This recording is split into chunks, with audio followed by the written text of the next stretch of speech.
Comme dans chaque grande série, il y a toujours un antagoniste qui se démarque, que ce soit par ses méthodes, sa personnalité, son chara-design ou même tout à la fois. Aujourd'hui, on s'attaque à l'un des personnages les plus mystérieux et emblématiques de tout l'univers d'Inazuma Eleven, un nom qui fait frissonner rien qu'à l'entendre, Red Arc. Qui est-il vraiment? Quel secret cache son passé et comment ce personnage a-t-il marqué l'histoire du football dans la saga? On plonge ensemble dans les zones d'ombre et de lumière d'un personnage culte. Mais avant, pour comprendre Red Arc tel qu'on le connaît aujourd'hui, il faut revenir aux origines, à une époque où tout semblait encore possible pour lui, une époque où son parcours a pris une tournure aussi tragique qu'inattendue. Red Arc, enfant, vivait dans l'ombre de son père, Tom Dark, une légende du football japonais. On apprend que Tom était l'un des joueurs les plus célèbres et acclamés du pays, une étoile montante promise à un avenir prodigieux. Tout le monde s'attendait à le voir briller sur la scène mondiale, mais son destin bascula brutalement. Alors que l'équipe nationale devait se former, Tom perdit sa place au profit de joueurs plus jeunes et prometteurs, dont un certain David Evans, un gardien de but exceptionnel. Ce coup dur fut le début de la fin pour Tom Dark. Déchu de son statut, il devient une cible de haine et de moquerie. Certains allaient jusqu'à dire qu'il portait malheur, accusant son prétendu mauvais œil pour les défaites de son équipe. Dans le jeu, on évoque son âge comme un facteur déterminant de son exclusion.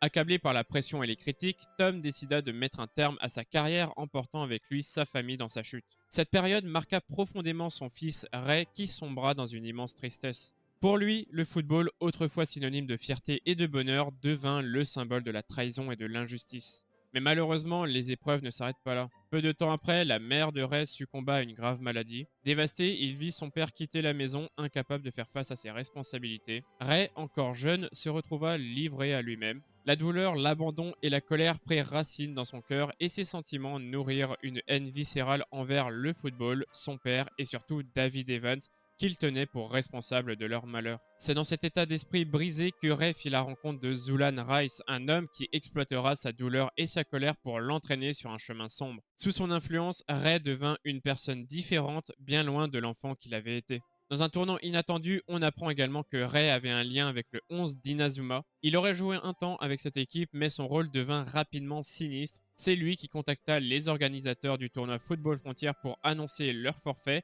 et c'est lui qui sabota les freins du bus dans l'accident tragique qui suivit. Après ces événements, Ray fut transféré à la Royal Academy où il gravira les échelons pour en prendre la tête. Pendant près de 40 ans, il dirigera cette académie avec une ambition dévorante et une obsession tenaçante, éliminer David Evans et effacer le passé qui l'a fait tant souffrir. La première saison de la série marqua l'entrée en scène de Red Arc, commandant de la Royal Academy et premier antagoniste majeur de l'histoire.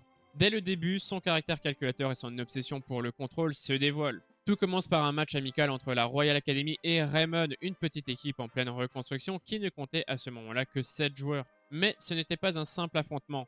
Red Arc avait une idée bien précise derrière ce défi. Son véritable objectif était d'observer Axel Blaze, un joueur fraîchement transféré à Raymond, dont le talent attisait sa curiosité. Ce match révéla non seulement le potentiel de l'équipe de Raymond, mais également la haine féroce de Red Arc à leur égard. Constatant leur progression fulgurante dans le football frontière, il mit en œuvre une série de stratagèmes pour freiner leur ascension. Parmi ces machinations, il envoya Bobby Shearer comme espion infiltré dans l'équipe et ordonna à leur entraîneur de l'époque, Frank Wintersea, de saboter les freins du bus. Bien qu'il savait que Wintersea échouerait, il espérait créer suffisamment de chaos pour disqualifier Raymond en les privant d'un entraîneur. Mais son plan fut contrecarré par Seymour Hillman, un ancien coéquipier de Ray dans le 11 d'Inazuma, qui accepta de reprendre les rênes de Raymond. Cette opposition raviva les tensions entre les deux hommes et Red Arc redoubla d'efforts pour déstabiliser ses adversaires. Dans les coulisses du stade de la Royal Academy, Red Arc tenta un coup bas en s'attaquant psychologiquement à Mark Evans, capitaine de Raymond et petit-fils de David Evans, en lui révélant que si Jude Sharp perdait le match, il serait séparé à jamais de sa sœur Celia Hills. Ces manœuvres perfides visaient à semer le doute et la confusion dans l'esprit de Mark. Cependant, son plan le plus audacieux se déroula lors de la finale de district du football frontière. Red Arc avait prévu de faire tomber des poutres métalliques sur les joueurs de Raymond pour les éliminer physiquement. Mais Jude, comprenant ses intentions, alerta l'équipe juste à temps, sauvant ainsi ses coéquipiers. Ce geste marqua un tournant décisif. Les joueurs de la Royal Academy, écœurés par les méthodes de leur commandant, se rebellèrent contre lui, refusant de suivre ses ordres. La vérité éclata rapidement et l'inspecteur Smith fit arrêter Red Arc pour tentative d'assassinat. Cependant, faute de preuves suffisantes, il fut relâché, un sourire arrogant sur le visage. Red Arc déclara qu'il n'avait plus besoin de la Royal Academy pour atteindre ses objectifs.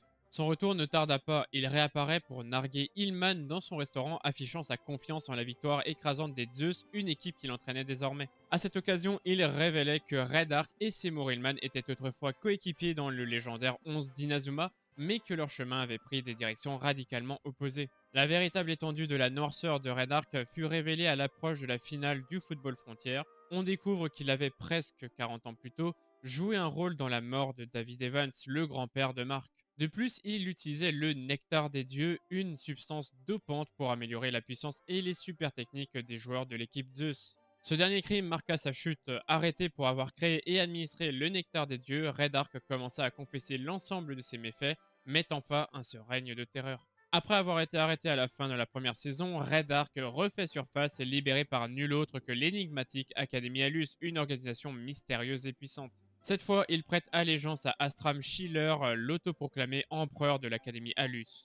Désormais à ses ordres, Red Ark reprend ses activités machiavéliques, mais avec des moyens encore plus sinistres.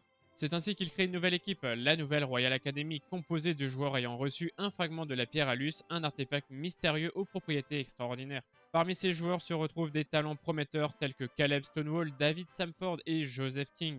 Sous l'influence de Red Ark, ces jeunes joueurs obtiennent des capacités surhumaines, mais à un coût dangereux. Le plan de Red Ark est clair, utiliser la nouvelle Royal Academy pour défier Raymond et montrer la supériorité de l'Académie Alus. Cependant, ses véritables intentions restent floues même pour ses propres joueurs. Le match entre Raymond et la nouvelle Royal Academy est d'une intensité rare. Dès le début, les anciens coéquipiers de Jude Sharp, aujourd'hui sous l'influence de Dark, deviennent les principaux adversaires de Raymond. Ce match n'est pas seulement un affrontement sportif, Raymond veut libérer ses joueurs du joug de Red Ark. Mais la stratégie de Dark dépasse l'entendement. Il pousse David Samford et Joseph King à utiliser des super techniques interdites telles que la morsure sauvage et le manchon à poing numéro 1. Ces techniques, bien que spectaculaires, mettent les joueurs en grave danger. Le résultat est désastreux, les deux joueurs et particulièrement David se blessent grièvement, incapable de supporter la pression physique et mentale imposée par ces super techniques. Après la défaite de la nouvelle Royal Academy, Red Ark comprend que Caleb a essayé de se servir de lui pour ses propres ambitions, c'est-à-dire se faire remarquer par Astram Schiller et intégrer l'Académie Alus. Dark abandonne alors l'équipe et disparaît. Cependant, son retrait soulève des questions. Est-ce vraiment la fin de Red Ark ou prépare-t-il un nouveau stratagème dans l'ombre? Et la réponse arrive à la saison 3 où cette dernière lève le voile sur un pan caché de la vie de Red Ark. On découvre qu'il travaille depuis 40 ans pour Zulan Rice, un homme sans scrupules dont l'influence a façonné l'ascension et les sombres agissements de Dark. Sous une nouvelle identité, Mister D, il réapparaît cette fois à la tête de l'équipe italienne Orphée dans le cadre du Football Frontier international.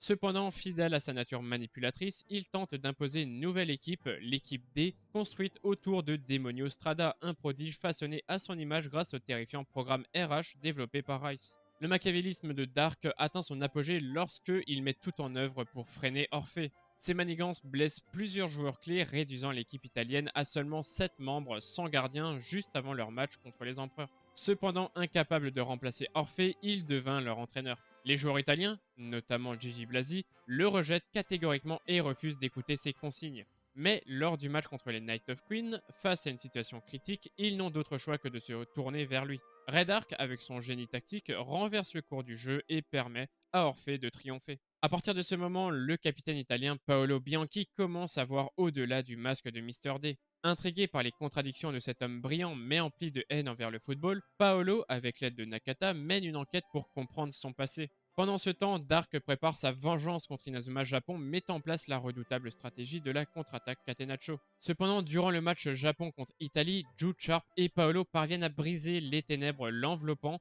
en lui rappelant l'amour qu'il porte au fond de lui au football, un amour hérité de son père Tom Dark. Un événement marquant de cette saison révèle une facette méconnue de Red Ark. Lors d'un de ses pièges, une petite fille nommée Lessie perd accidentellement la vue. Rongé par la culpabilité, il finance son opération et prend soin d'elle, lui rendant visite régulièrement et lui écrivant des lettres pleines de tendresse. Ce geste marque le début de sa rédemption, montrant une lumière dans son cœur obscurci. À la fin du match contre le Japon, alors que la police l'arrête, Lessie l'interpelle pour lui demander quand ils se reverront. Conscient que Zulan Rice a l'intention de le faire disparaître, Dark préfère ne pas briser ses illusions et lui promet simplement qu'il lui écrira. Sur la route menant à la prison, il est tragiquement tué dans un accident orchestré par Rice. Cette mort annoncée dans un journal télévisé secoua profondément les joueurs d'Inazuma Japon, en particulier Jude, qui récupère les lunettes noires de Mister D comme un symbole de leur lien complexe.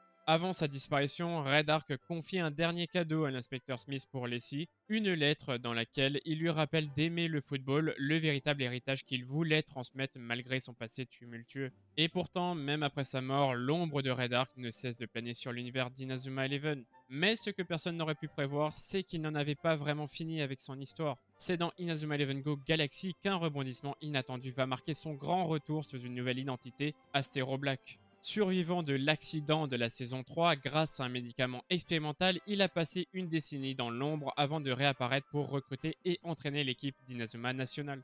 Bien que seul un tiers des joueurs soit expérimenté, il a utilisé des contrats ingénieux pour motiver les nouveaux membres, s'appuyant sur Arion Sherwin pour influencer la passion du football. Ces méthodes, mêlant manipulation et défis psychologiques, témoignent de son habileté stratégique, notamment lorsqu'il pousse les joueurs à se surpasser sous la pression. Dark a également investi des ressources colossales dans des équipements d'entraînement novateurs comme une chambre noire holographique, tout en déléguant certaines tâches à d'autres personnages clés comme Mark Evans et Caleb Stonewall. Ces initiatives visant à rendre l'équipe autonome, mais ses intentions réelles sont progressivement dévoilées. Son véritable objectif n'était pas de sauver la galaxie, mais de hisser le football au rang de pilier culturel galactique. Malgré des révélations choquantes sur ses motivations égoïstes, ses tactiques audacieuses et ses contributions indéniables au succès de l'équipe laissent une impression ambivalente. Avant la finale, il démissionne, déclarant que ses services ne sont plus nécessaires, ce qui suscite confession et regrets parmi ses joueurs. Cependant, il réapparaît lors du match final en tant qu'entraîneur de Phalam Medius, utilisant des stratagèmes brutales pour exploiter les faiblesses de ses adversaires.